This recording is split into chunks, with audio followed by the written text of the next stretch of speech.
Okay, so here we'll talk about a property called polarization. Polarization is a property related to the wave rather than particle. In the previous thing, when we talk about radiation pressure, it's more likely a property about the particle, but polarization is you can see here is clearly a sinusoidal wave. So yeah, a property related to the wave.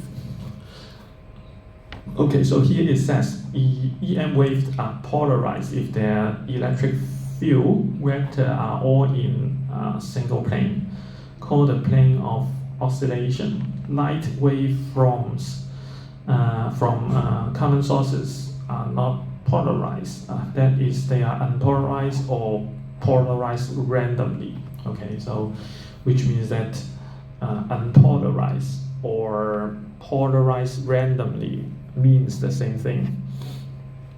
Okay, so in this graph, if we use this graph, it means the light is unpolarized or randomly polarized, which means that from different direction you can still find the component of E field. And of course, every direction of E field will correspond to a B field which is perpendicular to it.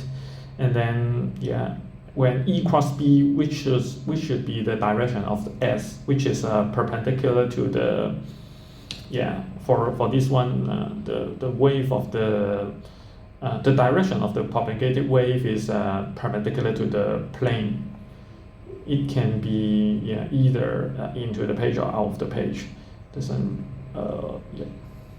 So maybe for this one it is a dot, so it means the wave is propagating out of the page, something like this. And if we try to gather the E field in X or in this graph Y and Z direction, then we can have the E field in the horizontal direction. So we just try to add all the X component together and add all the add all the Y component and Z component in this plane together, so that we can have this cross means the E field or the EM wave is unpolarized. It's unpolarized. Simply we can just use the E field which is perpendicular to each other to means the EM wave are not polarized, rather than drawing all these more than 10 arrows, which takes a lot of effort. So we can just use 2 arrows perpendicular to each other, like a cross shape, to stand for a unpolarized EM wave. Okay, so next here we talk about when we use something called the sheet's polarizing axis is vertical, so only vertically polarized light emerges. So here we try to use something called polarizing sheet or polarizing filter to really filter the unpolarized light. Okay, so here the red arrow shows the EM wave originally for the source which is unpolarized. So here we use a cross to stand for the input, the incident rate are unpolarized. Okay, and then for this polarizing sheet or polarizing filter, it is vertically polarized. So after the unpolarized light go through this polarizing filter, the output light will be vertically polarized. Okay, so which follows this direction. And here it says, suppose the original intensity, which means this one, the intensity for the incident light is the original has the original intensity I0. Okay, after the unpolarizer go through the polarizing sheet, the output rate should have an intensity of half of it, okay, half of it. So which means that half of it is horizontally polarized, and then which is blocked by the polarizing filter. Okay, so only half the EM wave can go through this polarizing filter. Okay, so which means that the intensity reduced to half of the original one, but here the output ray is radically polarized. Okay, so this is the first case we might need to remember. And then the second one, if the original line is initially polarized, is already polarized, the transmitted intensity depends on the angle theta between the polarizing direction of the original light and the polarizing direction of the sheet. Okay, so here, suppose this one is, this one from the top right to bottom left is the incident light. Suppose this one is the incident light, okay, which has an angle with this polarizing filter. Okay, this polarizing filter is vertically polarized. Okay, so here the angle between them is theta. Okay, so here, suppose the intensity of the incident light is still I0. We assume this value.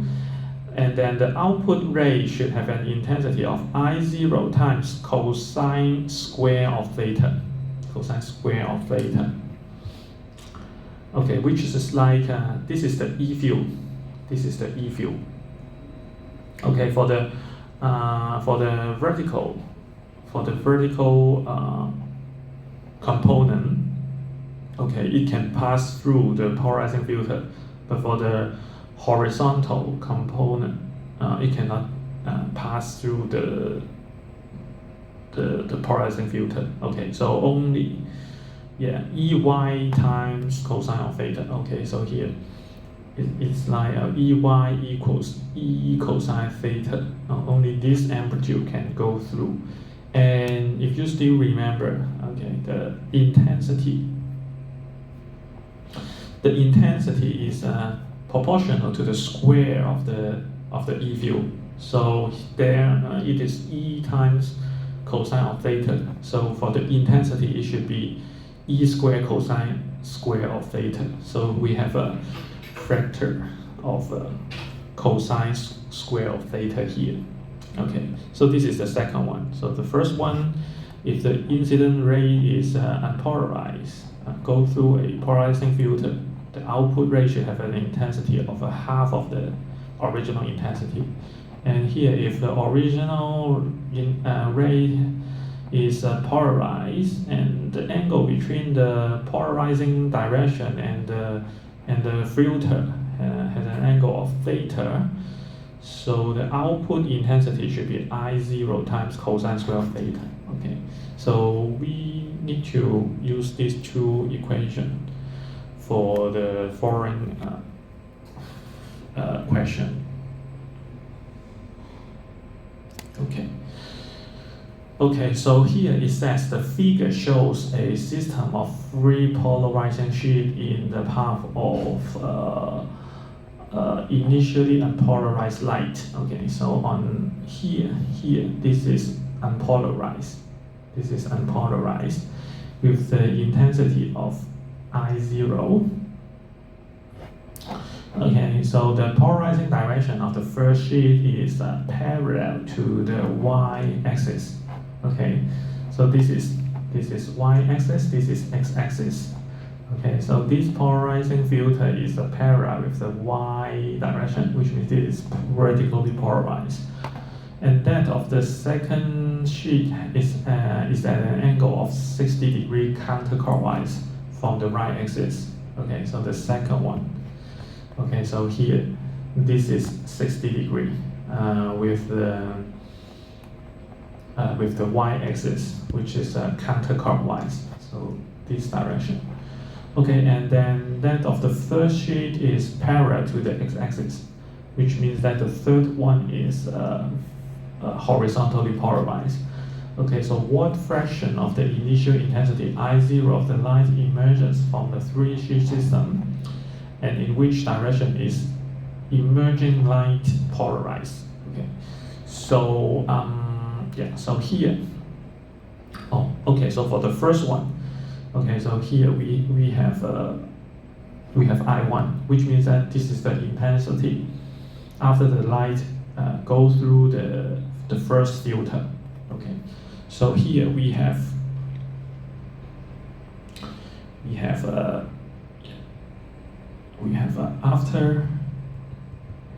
after sheet 1, okay, I1 is half of I0, okay, because this one is unpolarized. Going through this one, I will be vertically polarized. So here I1 is half of I0. Okay, so this is very simple. And then after sheet 2, here we have I2. So I2 will be I1 times, here this is vertically polarized, and then this is 60 degrees of the y-axis, which means that there are 60 degrees between the polarizing line and the filter, which means we need to multiply I1 by cosine square of 60 degrees. Okay. So I1 is half of I0, so this is I1. And cosine of 60 degrees is one half. So square is 1/2 quantity square. So which makes it 1/8 of I0. Okay. So here we have I2 equals 1/8 of I0. Okay. So finally, the intensity should be I3. Okay, so here, for I2, it is polarizing like this angle, and then the filter is in this direction. So this theta should be 30 degrees. Okay, so here after sheet number 3, I3 will be I2 times cosine square of 30 degrees. Okay. So I2 is 1/8 of I0, and then times cosine of 30 degrees is square root of 3/2, and then take the quantity square. Okay, so finally this number will be 0.094 I0. Okay, so this is the final answer. Okay, so according to the related to this kind of polarizing question, we mainly need to use this one or two equation to solve those. Okay, so next we talk about some property. I think you might have learned it in high school physics. So here, first one is reflection, and then the second property is called the reflection and refraction. Okay, so this is 反射. This one is 折射. Okay, so for reflection, this is very trivial, which means that the incident angle is equal to the reflected angle. So this pretty much about it. Which means that, okay, suppose here is the wave, and then this is the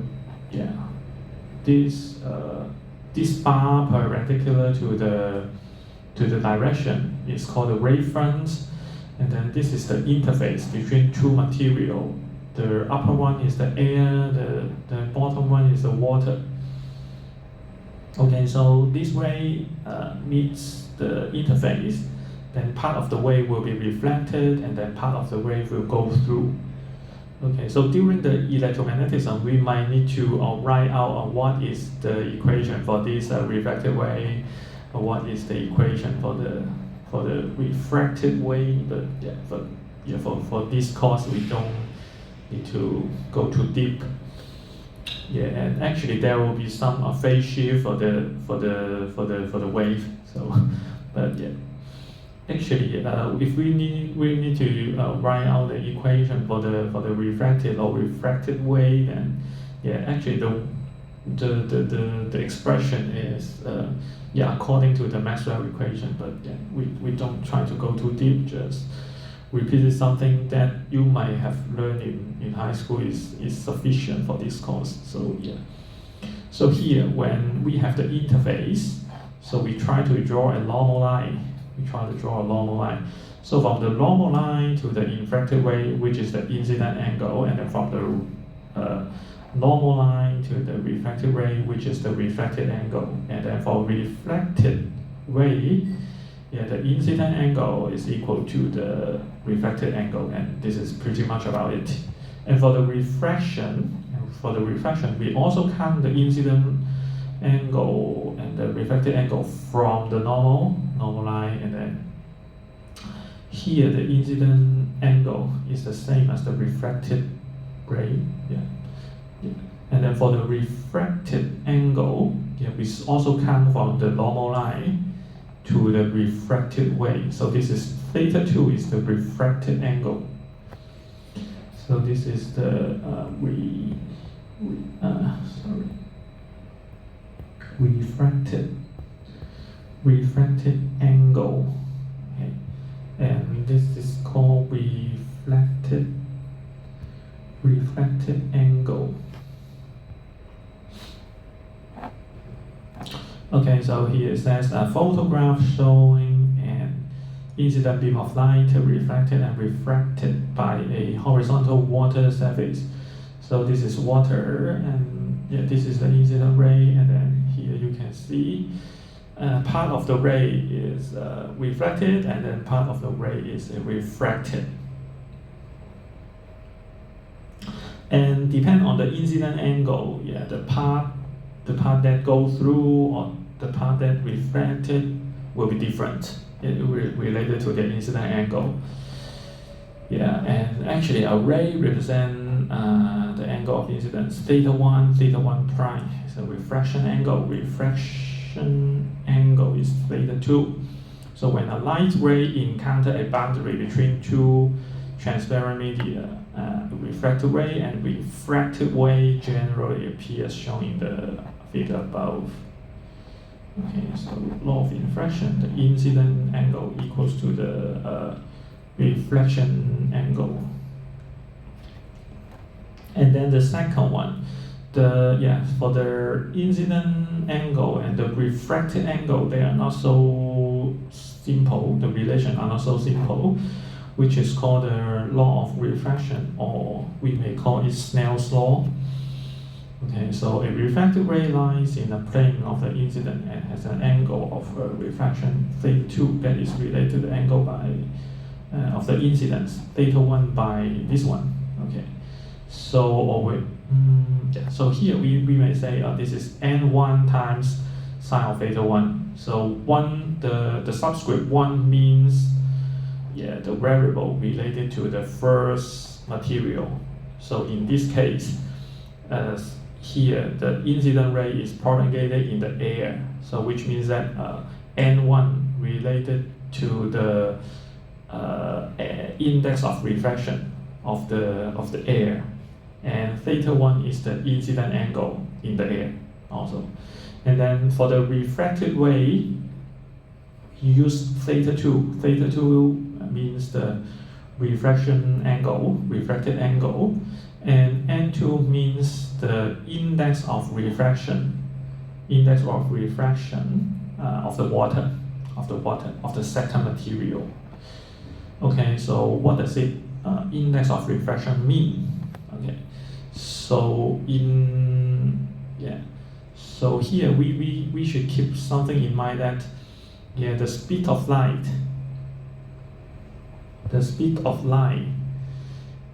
speed of light in vacuum. Vacuum is the maximum speed that can be achievable. Is maximum. So last time when we learned C equals 3 times 10 to the 8th meter per second, or 2.998 times 10 to the 8th meter per second. Yeah, this is achieved in the vacuum, or in the air it is more or less the same. But in the other material, the speed of light will be slower. Okay, so in that case, the index of refraction is actually the speed of light divided by the speed of light in the material. Speed of light in a material, which is always smaller or equal to the speed of light in the vacuum. Okay, so this ratio is always larger than or equal to 1. Okay, if that material is vacuum itself, then this n is nothing but 1. Or if it is air, it is also still very close to 1. But for other material, maybe water or glass, then yeah, the speed of light might be much slower. Then we have a larger n. And in that case, you can see n1 sine of theta 1, n2 sine of theta 2, which is like in that material, it is like a constant. Which means that if we have a larger n, we should have a small angle, but actually you cannot change. Yeah, for a specific situation, the theta doesn't change, which means that or usually suppose in the original material, like theta 1 is fixed, and then the original material is fixed. And then if we try to change the second material from water to other material, maybe glass or diamond or whatever, then if n2 is larger, then it turns out to be theta 2 to be smaller, something like that. Okay, so here it says, here each of the symbol n1, n2 is dimensionless constant, called the index of refraction, that is associated with a medium involved in the refraction. Okay, so I suppose you should have learned it in high school. And here it mentioned a phenomenon called the chromatic dispersion. Chromatic dispersion. In Chinese, it is called 色散. Which means that, yes, so originally when we see the light is like the bright light, or for the light from the sun, it is like the bright light, and it is actually consists of different frequency component, from red to purple, like that. But for the light, it might not be with the full spectrum. Maybe it's like only yellow and blue, and then it construct to be bright. Okay, but actually, if it is light with full visible light spectrum, then the blue component is bent more than the red component. Okay, it doesn't necessarily mean red or blue. Maybe it can be orange, or this side is purple or green.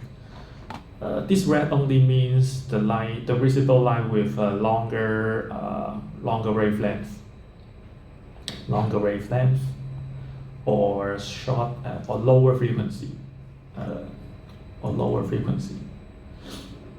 Yeah, lower frequency. It really means the same thing because C equals F lambda, as I have mentioned. So the frequency and the wavelength are inversely proportional to each other, which means that longer wavelength means lower frequency, and this blue means shorter wavelength,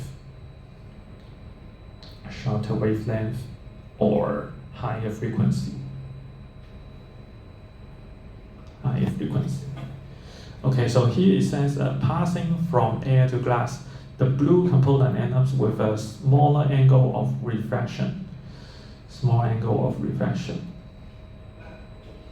And then passing from glass to air, the blue component ends up with a greater angle of refraction.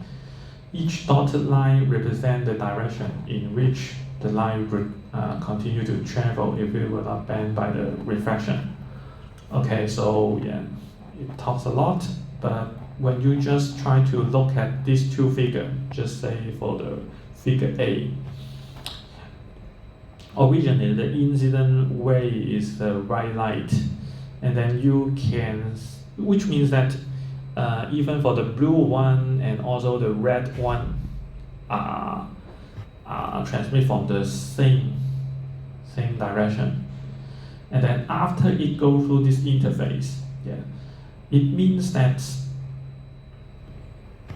the blue light has a smaller refracted angle, but it means that maybe I use the this angle is like if you try to extend the incident ray to here, just assuming there is no glass there, then the light should have been going strictly. Okay, but here we have the glass, so the light, no matter the red light or the blue light, will be reflected by the interface. Okay, so here this angle is the how large the red light is reflected, and this angle is like how much the blue light is reflected, and here is like the blue light will be reflected by a larger angle, and here you can see even from the glass to air, and then you can see this is how large the blue ray is reflected, and then this angle means how large the red ray is reflected. It also have the same phenomenon that the red light bend less than the blue light. Okay, or in other words, blue is always bend more than the red light. That's why the traffic light. Why do we need to use the red light for stop? Because even in the mud, the red light can bend more, which means that it can propagate for a longer distance, which means that we can see the red light from a farther distance, even if the weather is if muddy. It's foggy. I mean, it's foggy. Okay. So, but for the green light, if it is very foggy, then we may not be able to see it far away. Okay, so that's why we need to use the red light to stand for stop, because stop is more important than go. We need to stop earlier so that we will avoid the traffic accident. Okay, so another phenomenon is called the total internal refraction, 全反射. Okay, so here it means that if suppose n1 is so here we have a n1 sine of theta 1 equals n2 sine of theta 2. Okay, so let's write it out. n1 sine of theta 1 equals n2 sine of theta 2. Okay, so here we assume that n1 is larger than n2. n1 is larger than n2. Let's say here n1 1 refer to the glass, okay, and then 2 refer to air. So air must be the smallest one. Okay, so here n1 is larger than n2. And here, according to this equation, we can try to, let's say, try to move n2 to the left side. So we have sine of theta 2 equals n1 over n2, and then times sine of theta 1. Sine of theta 1.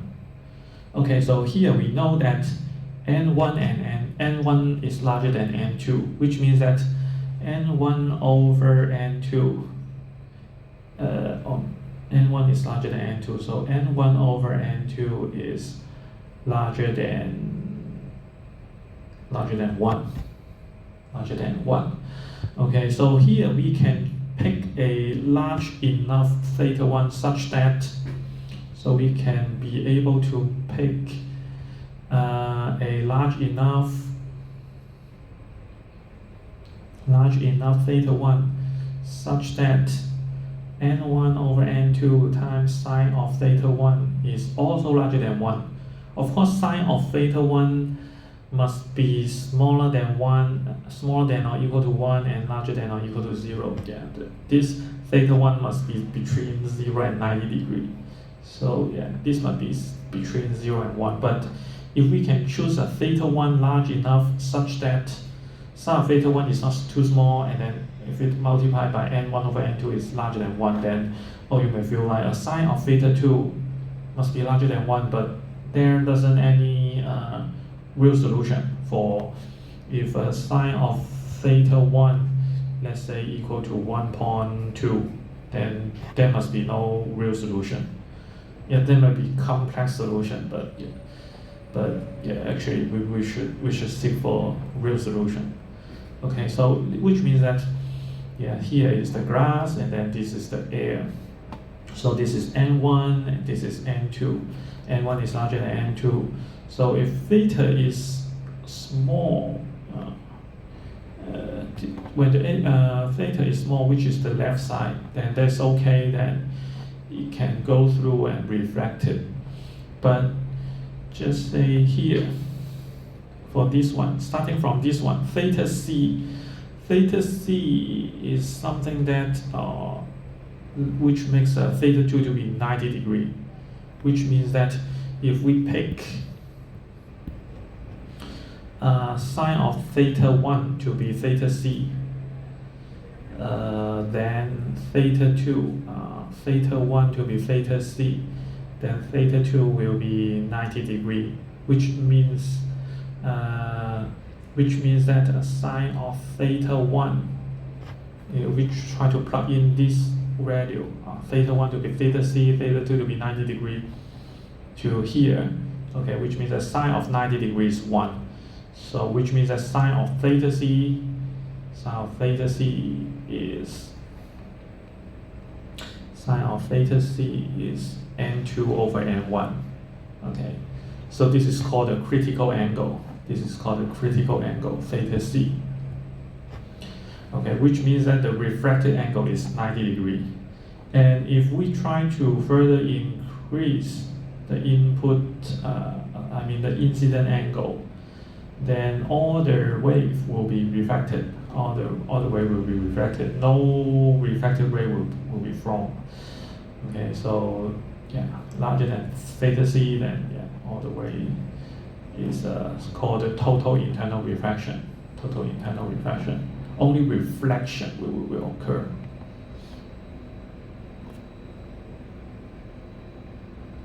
Total internal reflection.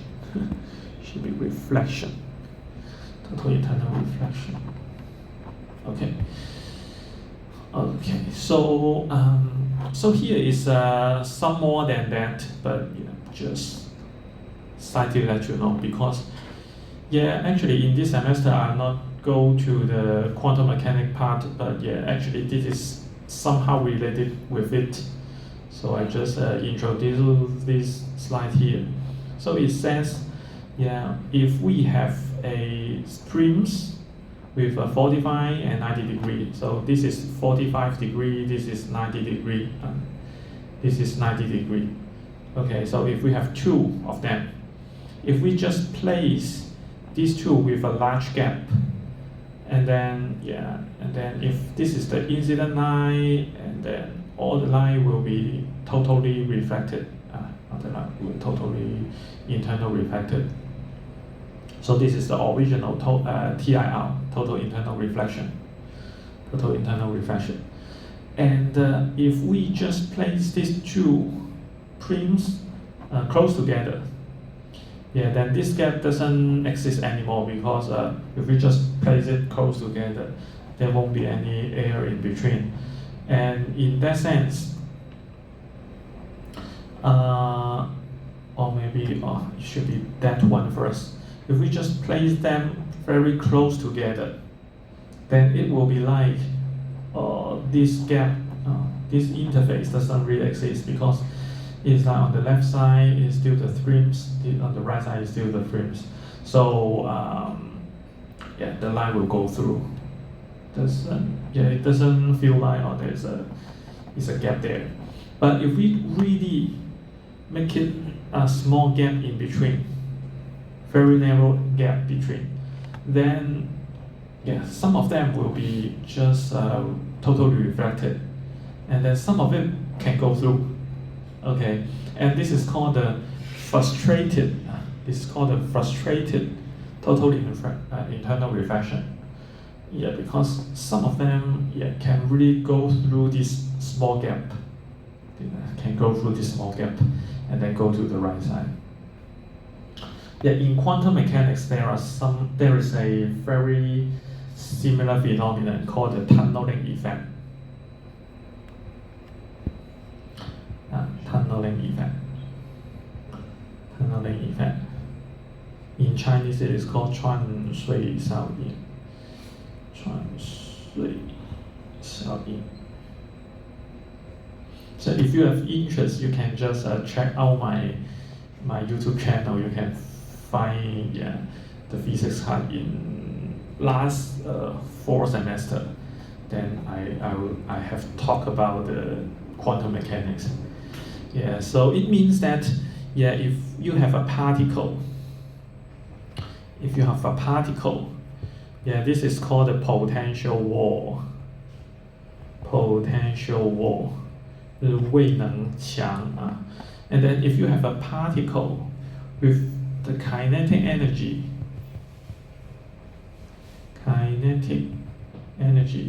which is smaller than this potential wall, in the classical mechanics, it will tell you that this particle cannot go through.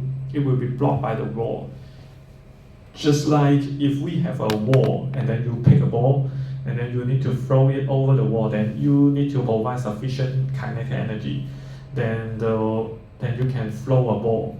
Just say if we have a wall, and then you are here, and then you are holding just say a basketball or whatever ball. If you need this ball to go to here, of course it cannot go through the wall. You need to provide some kinetic energy, so that you provide all the energy to transfer it to potential energy, so that this ball can go through the wall. But in quantum mechanic world, if we have a potential wall, maybe generated by some electric circuit, there may be a potential wall. If the kinetic energy of the particle is even smaller than the potential wall, it might have some chance that it can go through. It may be able to go through, and then it may be partially reflected, but it may have some probability to go through. It's called the tunneling effect. For just say quantum computers, they may need to trap an electron inside a small region, and then to make it do some calculation. So in that sense, it may need to use the quantum mechanics. So this phenomenon is quite similar to the tunneling effect. Okay, so here is a table summarizing the refraction index for different material. So on the top left, the broad vacuum is of course the definition. So it is 1. because we have n equals c over v, and this is the speed of light in the vacuum. This is the speed of light of the material. So speed of light in the vacuum over the speed of light in the vacuum. So for the vacuum, the index should be 1. And for the air, even though it is not perfectly 1, it is still very small, 1.00029. Okay, so usually when we consider, just say Maxwell equation, we might have a epsilon naught mu naught. It is related to some material with without any magnetic permeability, or without any electricity. Something like when you learn the capacitor in chapter 25, we have epsilon, which is related to the dielectric, which has epsilon larger than 1. But usually when we talk about the EM wave in the vacuum or in the air, we can use epsilon naught or mu naught. Because v is actually 1 over square root of mu naught epsilon naught. Okay, so I mean C. Okay, so for other material, V is actually 1 over square root of mu epsilon. Okay, if it is dielectric, of course the speed of light in that material will be lower. Or if it is a magnetic material, then it will also reduce the speed of the light in that material. And then for water, 1.33, and then for, let's say, glass, 1.5, and for diamond, 2 point something. That's why lady like the diamond, because you will have a stronger ability to reflect the light. Okay, so it makes the white line to become a more beautiful rainbow.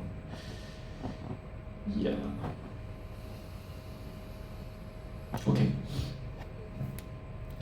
so okay, so here let me talk about this first, and then we can have a break. So finally, we have a characteristic called the polarization by refraction. Okay, so here, if we have two material also, so first one is the air, second one is the glass.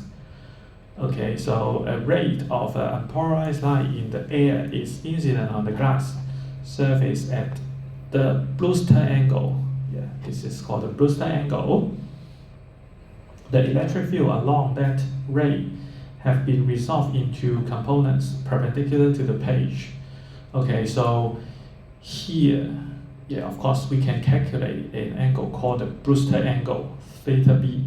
So if the incident ray has the incident angle of theta b, then it will make the reflected ray to be polarized. Okay, so this is a very special characteristic. Okay, only at this angle, the reflected ray is perfectly polarized. But it doesn't really mean that the refracted ray is also polarized. The refracted ray is only partially polarized. So here you can see this one. The reflected ray is perfectly polarized. Okay, and then the refracted ray is partially polarized because you still have some component which is perpendicular to the plane still can go through this interface. Okay, so this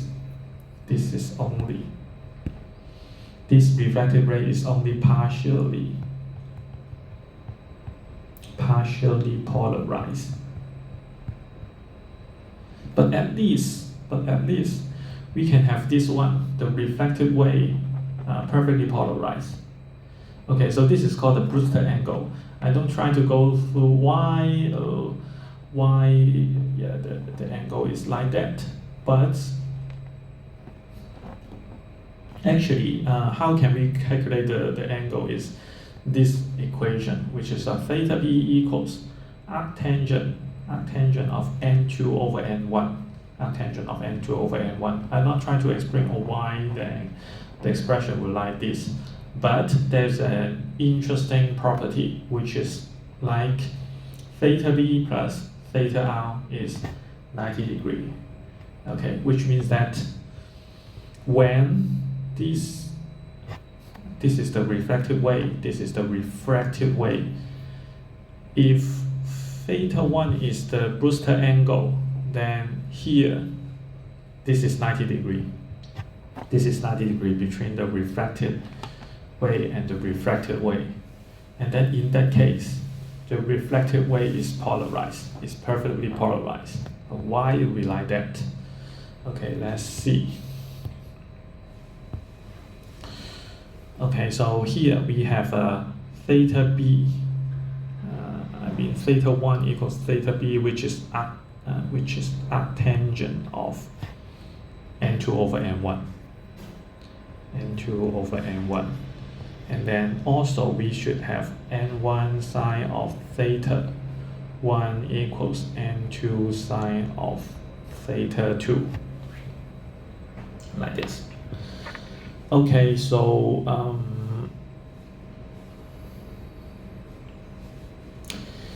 which means that theta 1 is theta b. Theta 1 is theta b. And also we have theta 1 equals theta r. Theta r is the refracted angle. This is the reflected angle. This is the Brewster angle. Yeah, this is the refracted angle. Theta b is the Brewster angle because the incident angle is and the reflected angle is actually the same. Okay, so theta 1 is theta b, and then theta 2 is theta r. Okay, so let's try to plug in all the values in there. So we have a sine of n1 times sine of theta b equals n2 sine of theta r. And here, theta b is arctangent of n2 over n1. So we try to plug it here. So here we have a n1 times sine of arctangent of n2 over n1.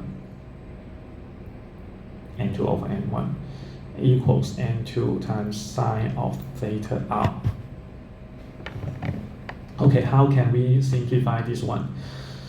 Let's try to draw. Okay, let's say this is n2, this is n1, and this is like theta. This is like theta. Okay, so this thing is theta. Okay, now here we need to find sine of theta. Sine of theta is like this is square root of n1 squared plus n2 squared. Okay. So sine of theta is n2 over square root of n1 squared plus n2 squared. Okay, so in that case we have a n1 times n2 over square root of n1 squared plus n2 squared equals n2 cosine of theta r. Okay, so we can just cancel n2 and n2. In that case, cosine of theta r equals n1 over square root of n1 squared plus n2 squared. Okay, so here n1 over this square root of n1 squared plus n2 squared, which means that this is actually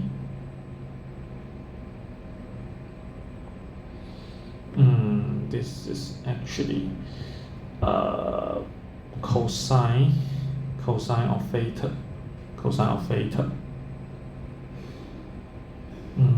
That's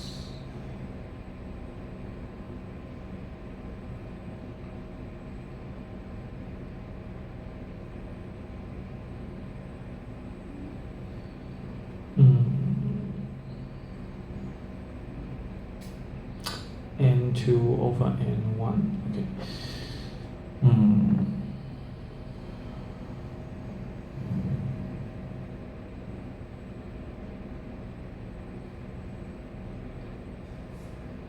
So which means that this is this one, and here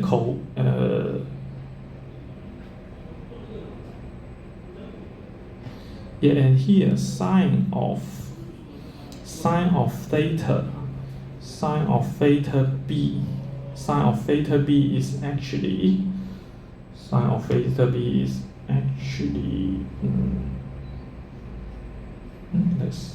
this is actually, sorry, let me see, n2 over n1. Okay, so sine n2 theta. This one should be theta b. This will be theta b.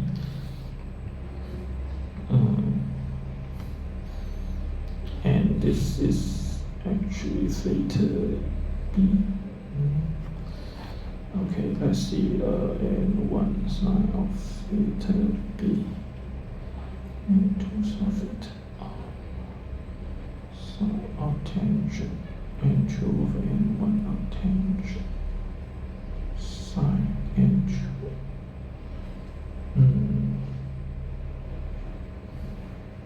Okay, so here it means that cosine of r is n1 over this one, and also cosine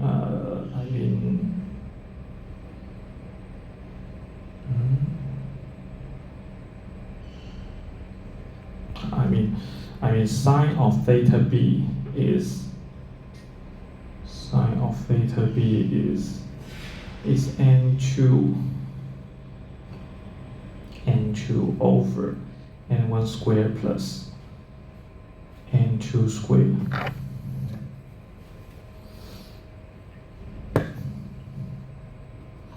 Which means that we have a sine of square theta b equals cosine of plus cosine of theta b squared equals 1. R here.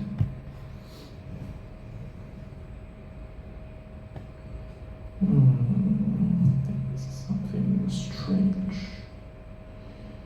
Sine, cosine, sine, cosine.